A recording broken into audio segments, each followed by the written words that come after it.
आज श्रावणातला पहिला सोमवार, महादेवाच्या दर्शनासाठी मंदिरांमध्ये भक्तांची अलोट गर्दी। संसदेत आज पहलगाम हल्ला आणि ऑपरेशन सिंदूरवर चर्चा। लोकसभेत 16 तर राज्यसभेत 9 तास चर्चा। खासदारांना उपस्थित राहण्यासाठी व्हीप जारी, तर विरोधक गोंधळ घालण्याची शक्यता। कृषी मंत्री माणिकराव कोकाटे आज उपमुख्यमंत्री अजित पवारांची भेट घेणार। भेटीनंतर कोकाटेंच्या राजीनाम्यावर अजित पवार काय निर्णय घेणार याकडे लक्ष। मनोज जरांगेंचं शिष्टमंडळ मुंबईत। ऑगस्टमधील आंदोलनाच्या पार्श्वभूमीवर मुंबईकडे आझाद मैदानसह इतर मैदानांची करणार पाहणी।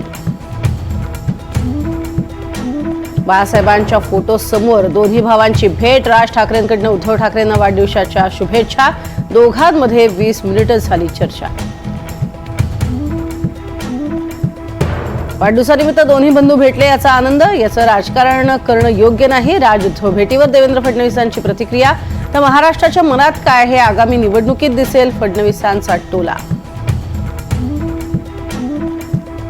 कृषी मंत्री असतानाच आरोप झाले, पण मी गप्प होतो। न्याय व्यवस्थेनं न्याय दिला, धनंजय मुंडेंचा निर्वाळा।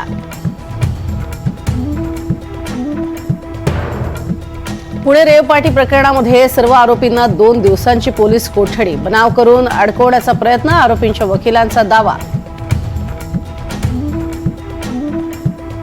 भाजपची आज वर्ध्यामध्ये महत्त्वाची बैठक। आगामी निवडणुकीच्या पार्श्वभूमीवर बैठकीचं आयोजन।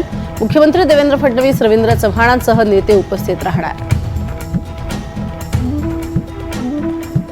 शहापुरात जन्मदात्या आईनं स्फोटच्या 3 मुलींना जेवणातनं विष देत जीव घेतला। 3ही मुलींचं पालनपोषण आणि शिक्षण खर्च जमत नसल्यानं मुलींचं जीवन संपवलं। आईला 5 दिवसांची पोलीस कोठडी।